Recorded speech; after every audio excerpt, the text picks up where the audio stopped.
Hi everyone, welcome back to another block of the Granny's 1930 sampler.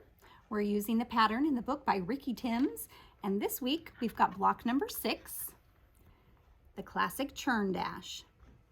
Even if you are a very new beginning quilter, I have no doubt you have at least heard of the Churn Dash. Maybe you've made one. It's a great beginning block. It's just got some half square triangles, some little what I call twofers here, and this is a really neat block to use because of this solid center square.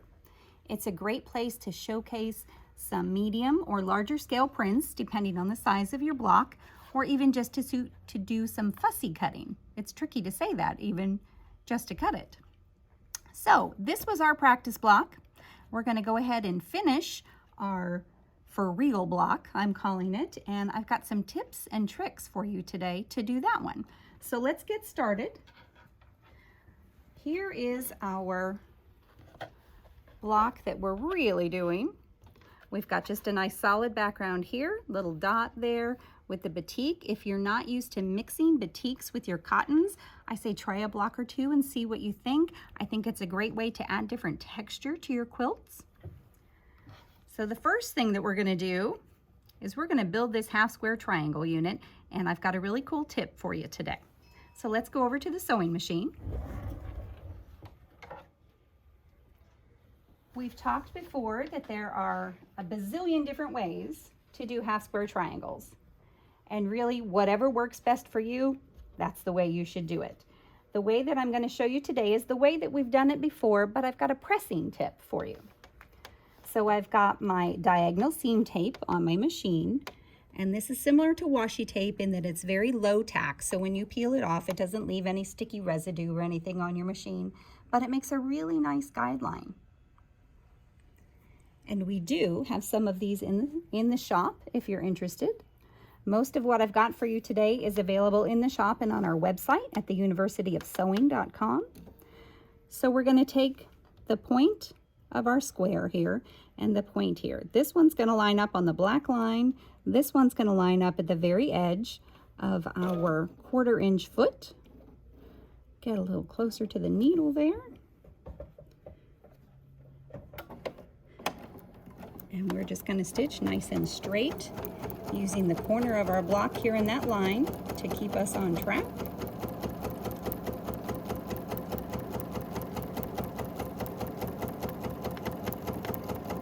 There we go. We'll clip those threads and turn it around and do the other side. One down, one side to go. Once again, the top corner of my block is going to line up against the edge of my 1/4 inch foot. The bottom corner is going to line up on the black line. Make sure we're nice and straight here. There we go.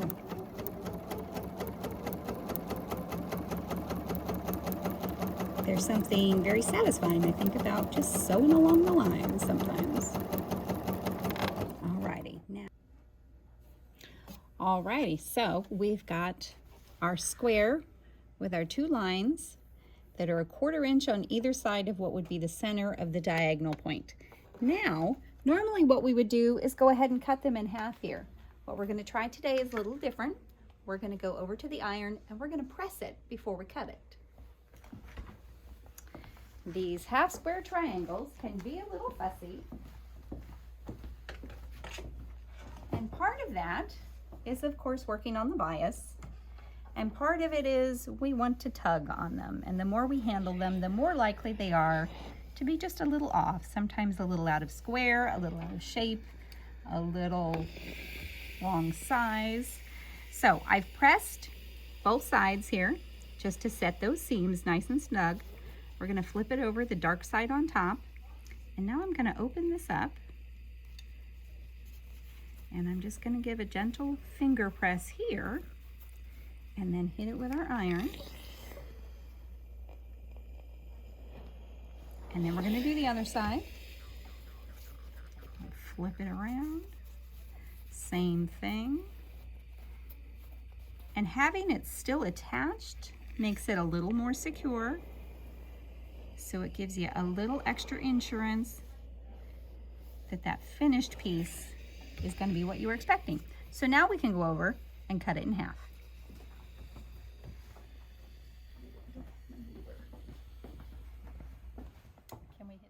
Alrighty, so we're going to cut our half square triangles, and we're going to take our ruler. We're going to use this line, which is 1/4 inch from the edge of the ruler. We're going to line that up on that seam line. And that'll help us to make it nice and straight.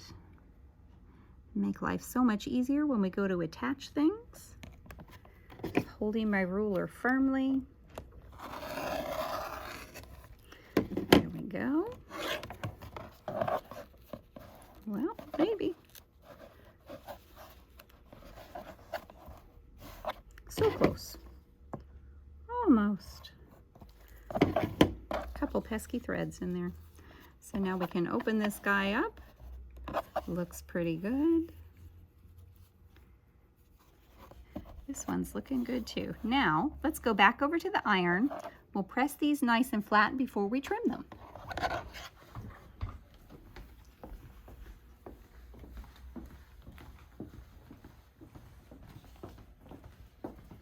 As quilters, flat seams are particularly important to us. And I've got a trick for you today. Gonna press this one, give it a little shot of steam here, and now I'm gonna put that guy on there. Same thing over here. A little shot of steam, and I'm gonna put this tailor's clapper on it. And I'm gonna do one more on this side. I had always heard that this was a really effective way of getting nice flat seams. And then I tried it. And I was so surprised. And I love it. They're really awesome. We have some in the shop, of course. I'm not sure how well you guys can tell, but it really is just so super flat. The hardwood on the tailor's clappers absorbs that steam. And between that and the wool mat underneath, there is almost no bulk where that seam is. So now we can go over and trim these using our template trim tools that we've made.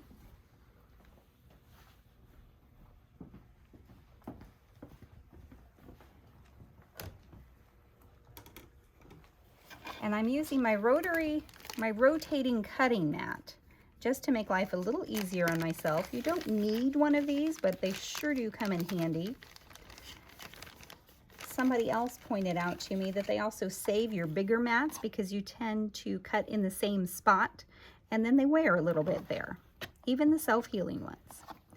So I've got my trim tool that I've made from template plastic. And on the back of it, I've got a little piece of plastic that is actually part of these little grippy dots. And these are great for your rulers when you're cutting. It might be a little hard to see that plastic on there. They're great for your long arm rulers when you're machine quilting. It keeps them from sliding around, and they really work well on the template plastic as well. So we're gonna line up the diagonal line here, right on top of our diagonal seam line. And that little plastic piece is gonna help hold things in shape, in place rather. I think we'll use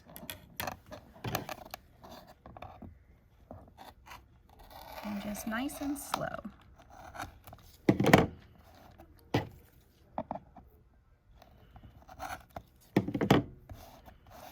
And then holding it in place, I'm going to turn it so nothing slides on me.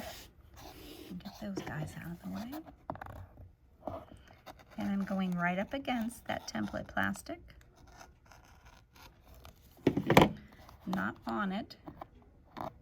May not even be going quite close enough. There we go. And we're going to turn again. And this is taking off those dog-eared corners. It's trimming those extra threads for us. All in one little trick. Well, now it wiggled on me. That's okay though, we know how to fix that. Get that one out of the way.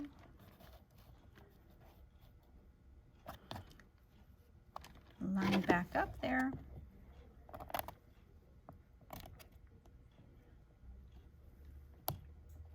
Well, maybe. There we go.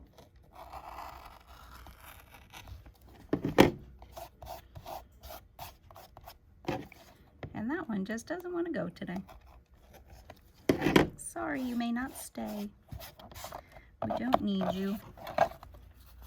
Alrighty, and there's one down, nice and trimmed. One to go. Let's do this guy. Same thing. Line up on that diagonal seam line.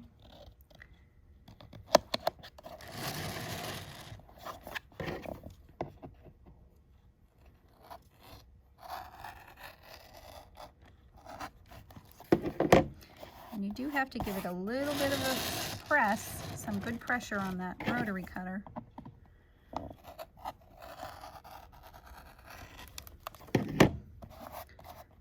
Come on, you. There we go. I don't know if you guys realize, but this is block number 6, which means the first row of our quilt top blocks are done. There are 7 rows. We have a total of 42 blocks, so we have quite a ways to go on this adventure. I'm curious which ones you guys have enjoyed the most so far, which ones maybe have been a little bit of a challenge. The next one that we will do is the Storm at Sea, which again is another really classic block. Lots of variations of it based on colors. Not one that I've done before. It's another paper piecing, so I think we'll have a lot of fun with that one too. Alrighty, we've got 2 beautiful half square triangles. And now we need to stitch these 2 together, trim them down, then we can sew these 3 units to the rest of our block, and it'll be done, and we can move on to the next one. So we'll take this one over to the sewing machine, right sides together.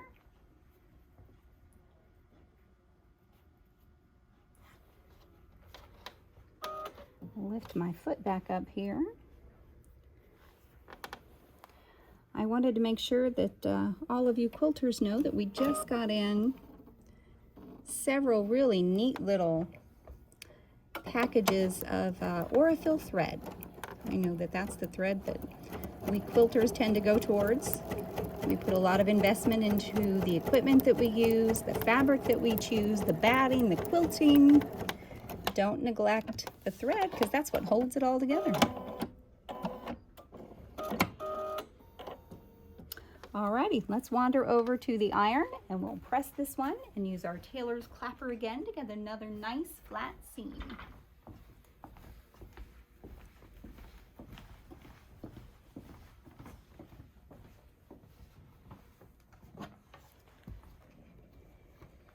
Little set here.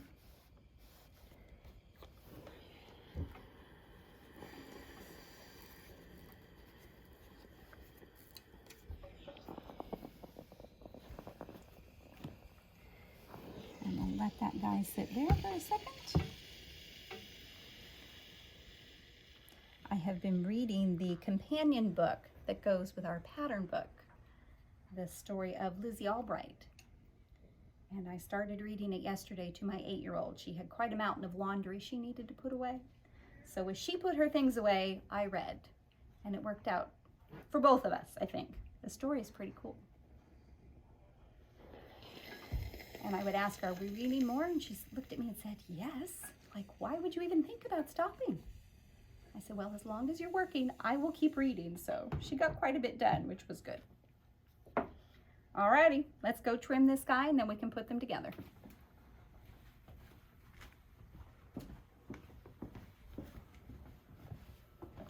I'm gonna tuck my template back in my baggie here, pull out the other one. And I'm curious how you guys keep all of your things organized. How do you keep your fabrics for your blocks and your block pieces and templates? And I have been using one of these little plastic tote cases And it's got everything I need in it for this project. It'll even hold the book. Alrighty, now trim this guy down.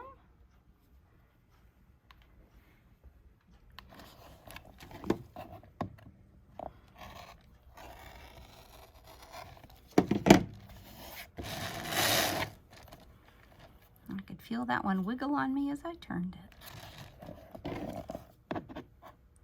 This one doesn't seem to need quite the haircut that some of the others have.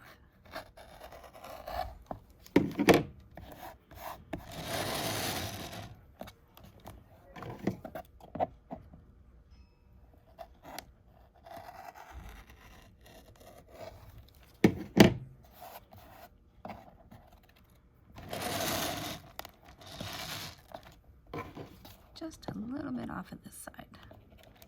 Oops. Alrighty. Now, oops, that thread doesn't want to go. Now we can attach these, and we're almost done. Let's make sure we get them lined up the right direction. So we need the dark side is going to go towards the light, our center square, and then the dark halves of our half square triangle will go in the middle. Looks pretty good, don't you think? We're on the right track. Let's get these stitched together.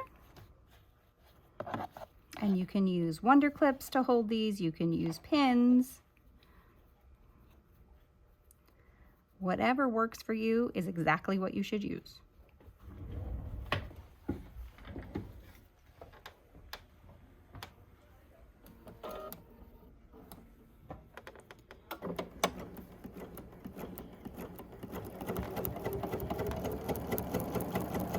This diagonal seam tape comes in handy for straight line sewing because I can line up the block all along that black line also.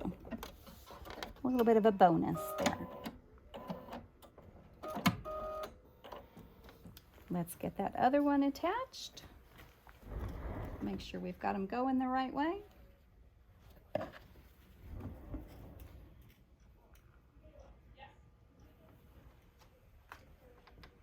Make sure everybody's all lined up nice and straight. That goes such a long way in that finished product, I think.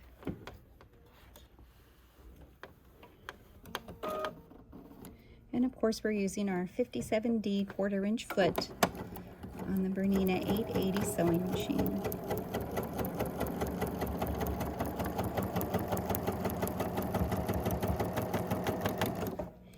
Alrighty, let's go press this one, and then we can finish it off. We're so close.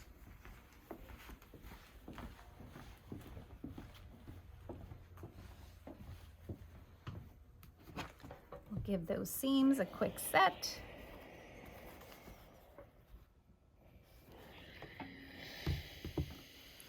And this one, I think we went out on this one.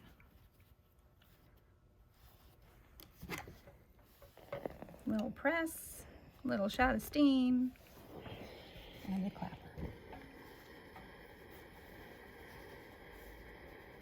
A little finger press here.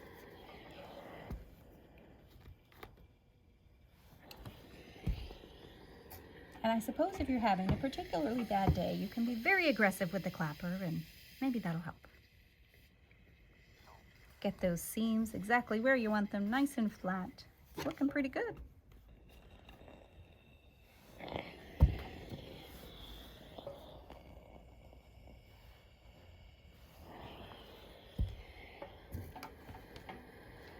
It always amazes me how something so simple, this little piece of wood in the right shape and the right size and the right weight, can do this thing that I have been working so hard to accomplish with my iron.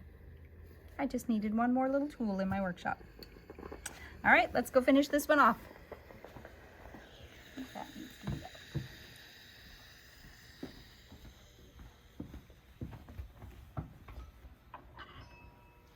I am gonna trim these couple threads here just to make things look neat and tidy. And I've got my wonder clips so I can get things lined up nicely. Sometimes this can be the tricky part. We're going to line up this seam line with this seam line.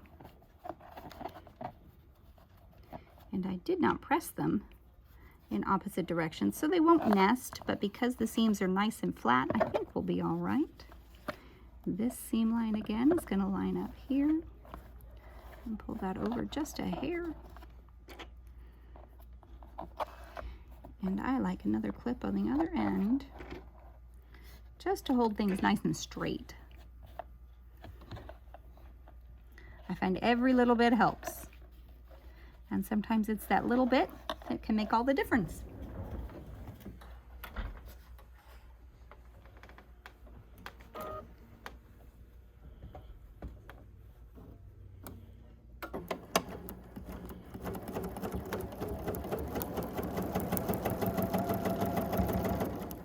Take my clips off and just peek under there and make sure nobody's wiggled on me. That never happens to you guys, does it? One more peek. I guess it's kind of like, you know, peeking in the oven at your cake baking, making sure that it's doing what you want it to. And a little adjustment here. Get things nice and straight.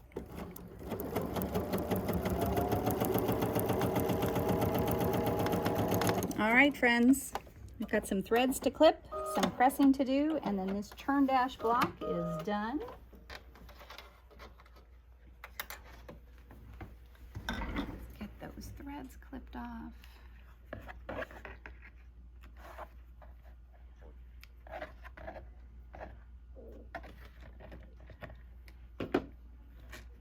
How'd we do? It's looking pretty good. Little thread there. Let's get that guy out of the way. All right, let's go press him.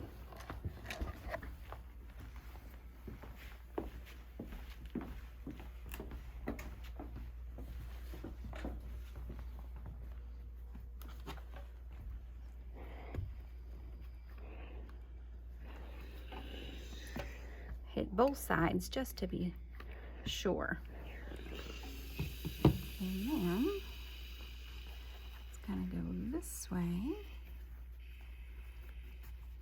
Let's flip it over and go this way with it. And I'm gonna use my fingers just to kind of roll it open and gently press there, just to make sure things are behaving the way they're supposed to. A little shot there.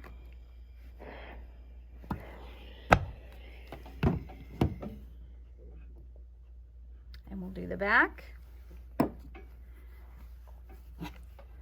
Tuck these guys in, make sure things stay nice and flat.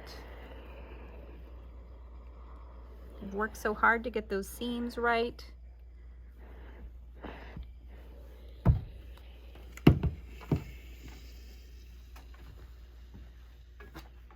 One more little help here in the end.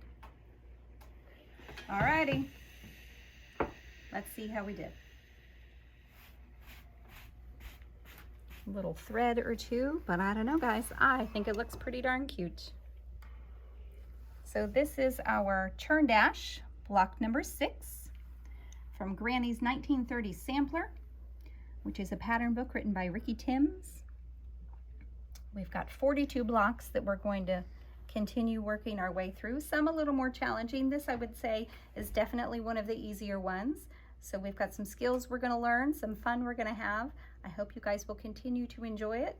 And let me know if you have any questions in the comments. Be sure to subscribe, share it with your friends. The more the merrier, right? And I'll see you all next time. Thanks again, everyone.